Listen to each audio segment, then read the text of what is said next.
Good morning বন্ধুরা, তোমরা কেমন আছো? আশা করি সকলে ভালো আছো। আর আমি দেখো সকাল সকাল সব কাজকর্ম সেরে স্নান করে নিয়েছি।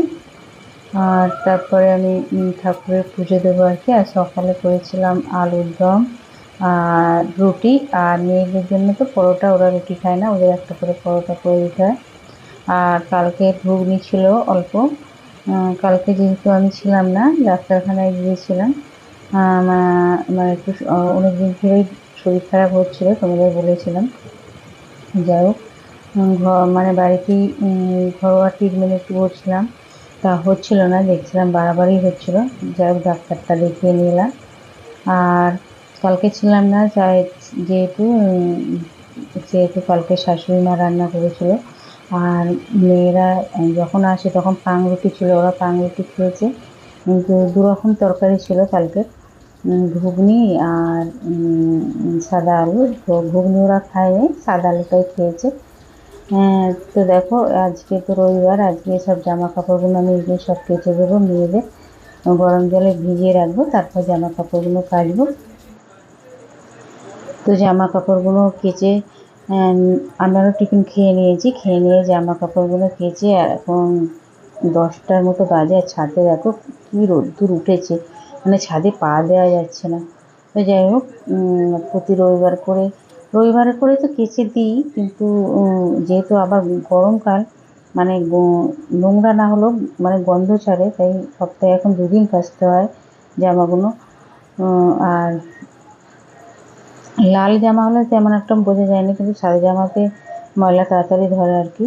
তো যাই হোক, কেচে দিয়েছি। কেচে দিয়ে আমি টিফিনের যে বাসন হয়েছিল বাসনগুলো মেজে নিয়েছি। তো আমি এখন রান্না বসাবো না, রান্না আমি একটু পরে বসাবো আর কি। তো তারপর মেয়েগুলো এখনও, আজকে রবিবার যেহেতু, মেয়েগুলো এখনও শুয়ে আছে, ঘুমাচ্ছে। আর যাই হোক, ওর বাবা কোথায় যাবে বলে বড় মেয়েটাকে ডেকেছে, ডেকে নিয়ে বড় মেয়েটা যাই হোক উঠে পড়েছে। ওদের ছুটি হলে তো ওদের ডাকা খুব মুশকিল। আর কি বলবো বন্ধুরা, চলো, আর কি যেন বলবো খুঁজে পাচ্ছি না। তো চলো এবার রান্নার দিকে চলে যাই। তো যা রোদ্দুর পড়েছে, মানে ছাদে থেকে গিয়ে মানে একটু শুয়ে পড়েছিলাম, শরীরটা ভীষণ খারাপ, ভীষণ দুর্বল হয়ে আছে আর কি। তো ছাদে থেকে নিচে নেমে পাখা চালিয়ে কিছুক্ষণ শুয়ে তারপরে একটু শরীরটা ভালো হতো, বলে না রান্না করতে যাই, রান্না তো করতেই হবে। তো মাছে আমি আগে থেকে নুন হলুদ মাখিয়ে রাখি, মানে 1 ঘন্টা আগে আমি নুন হলুদ মাখিয়ে রাখি। মাছে রাখলে আর কি মাছের ভিতর নুন ঢোকে, নাহলে না নুন ঢুকলে আর কি খেতে বসে সব আসার নুন ঢোকে নুন ঢোকে নিয়ে আর কি। তো যাই হোক, আমাদের 6 জনের সঠিক মাছ এই যে ভাজছি। আর এদিকে দেখো, শাশুড়ি মা বাজারে গিয়েছিল, কলমি শাক এনেছে। তো কলমি শাক শাশুড়ি মা কাটছে। আর আমার এখানে দেখো মাছ জ্বালা হয়ে গেছে। আর এই ধনে পাতাগুলো কী বলতো, ফ্রিজে ছিল অনেকদিন ধরেই আছে। ফ্রিজ যেহেতু শাশুড়ি মাই সব গুছিয়ে রাখে, তো আমাকে বললো, আর এদিকে ভাতও ফুটে গেছে, তো ধনে পাতাগুলো দাওনি কেন? তা আমি বললাম ঠিক আছে, আজকেই তো দিয়ে দিই বলে আজকেই দিয়ে দিয়েছি। আর এদিকে দেখো, পেঁয়াজ কাঁচা লঙ্কা, একটা শুকনো লঙ্কা ফোড়ন দিয়েছি, আর কিছুটা রসুন দিয়ে দেবো। দিয়ে আমি এখন কলমি শাকটা ভাজা করবো। কলমি শাকটা ধুয়ে রেখে দিয়েছি চুবড়ি করে রাখলে কী বলতো, জলটা ঝরে যায়, একটু জল বেরোয়, জল থাকলে আরও জল হয়ে যায় আর কি। চলো কলমি শাকটা আমি ভেজে নিই। আর যা গরম পড়েছে বন্ধুরা, মানে আমি রান্না করছি তো আমার নাইটিটা পুরো ভিজে গেছে। আর আমি একটা জলের বোতলে, আমার ডাক্তার বলেছে যে 2 লিটার 3 লিটার করে জল খেতে। যাই হোক, আমি একটা জলের বোতল নিয়ে রান্না করছি, একবার করে খাচ্ছি আর রান্না করছি। আর দেখো শাক ভাজাটা আমার হয়ে এসছে, আর একটু সেদ্ধ হবে, একটু সেদ্ধ করে নিয়ে নেবো। আর ডাল আজকে করবো না, ডাল কালকের ডাল কিছুটা বেঁচে আছে, ওটি হয়ে যাবে দুপুরবেলাটা। আর রাত্রে দেখা যাবে। আর 2 দিন হলেও মাকে ফোন করা হয়নি, নিজের একটু শরীরটা ভালো না গেলে। আর মায়েদের ওখানে কী বলতো, মানে বাবা আর কি চাষ করেছে, তো ধান কাটে, ধানটা আর এদিকে দেখো ডালটা একটু গরম করে নিচ্ছি। আর রান্না বান্না আমাদের হয়ে গেছে দেখো। তা রান্না করার পরেও তো কিছু কাজ থাকে, এই কাজে যে গ্যাস মোছা, তারপর যে কড়াই করে রান্না করলাম যে কড়াইটা মাজা। চলো আমি গ্যাসটা এগুলো মুছে নিই। হ্যাঁ, তোমাদের বলছিলাম যে চাষ করে তো, তা বাবা কী বলতো, এখন তো বয়স হয়েছে আর পারে না চাষ করতে। যাও এবার ছোটো করেছে, আমি মানা করেছি, এবার ছোটো করেছো আর করবে না যেটা কিনেই নেবে। চাষেতে সেই ধান হয় না, তারপরে ভীষণ কাদা মাঠে, এখন তো মাঠে শুকনো হয় না, না মানে চাষ এখন প্রচুর কমে গেছে। আর দেখো আমি কড়া টড়াগুলো সব মেজে নিয়েছি, এখন গুছিয়ে নিচ্ছি। তো যাই হোক, দুদিন ফোন করা হয়নি, আজকে ভাবছি ফোন করবো। মায়ের শরীরটাও খুব খারাপ ছিল, তোমাকে বলেছিলাম। এবার মাও ডাক্তার দেখিয়ে এসছে। তো এবার আমরা ভাত খেতে সব বসে গেছি। দেখো এবার আমাদের সববার ভাত বাড়া হয়ে, মানে একে বাড়া হচ্ছে। আর আমি বসে আগে একটু শাক ভাজাটা খেয়ে নিয়েছি। আর মেয়েগুলো কী বলতো, শাক মানে কোনো সবজি মেয়েকে খেতে চায় না। কী বলতো, সবজি না খেলে হয়। আর কি বলবো, আমরাও তো আগে এরকমই ছিলাম। মা কত বকতো, খানা রে খানা রে, কানেই দিতাম না। এখন কিন্তু সবজি খাওয়ার জন্য কি মনে হয় যেন, সবজি না বাজার থেকে না নিয়ে এলে মনে হয়, যতই মাছ মাংস নিয়ে আসি না কেন, সবজির তরকারি না খেয়ে মনে হয় যেন কিছু একটা খাইনি।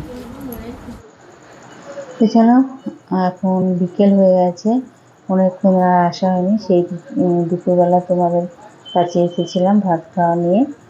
তো এখন বিকেলবেলা এই জামা কাপড়গুলো সব শুকনো গেছে, দেখো হাওয়ায় এদিক ওদিক সব পড়ে গেছে। আর এত গরমে আমরা এই নিয়েই পারছি না, আর বাবা মা এদিকে এত গরমে মাঠে ধান কাটছে, খুব কষ্ট লাগছে। মানে যেন কিছু নিজেও যদি নিজে কী বলো তো, আমি যতই মানে চাষের ওখানে আমার জন্ম, মানে হয়তো আমি বলবে যে চাষবাস হয় সেই ঘরের মেয়ে, কিন্তু আমি ছোটোবেলা থেকে আমার বাবা সব করতেই দেয় না। মানে আমি পড়াশোনা করতাম, বাবাই বেশি আর করতো এখানে আর কি। দেখো বন্ধুরা, ছাদের এখানে যত সব হাওয়ায় আর মেয়েগুলো সব এগুলো ফেলেছে, ফেলে আর এখানেই রেখেছে। আর ছাদের যেখান থেকে জল পাস হবে সেখানটায় মুখটা জ্যাম হয়ে আছে। আকাশ মেঘলা মেঘলা করে আসছে, বৃষ্টি হতে পারে। তা আজকে একটু ছড়িয়ে দিই, কালকে ঝাঁট দিয়ে পরিষ্কার করে সব ফেলে দেবো।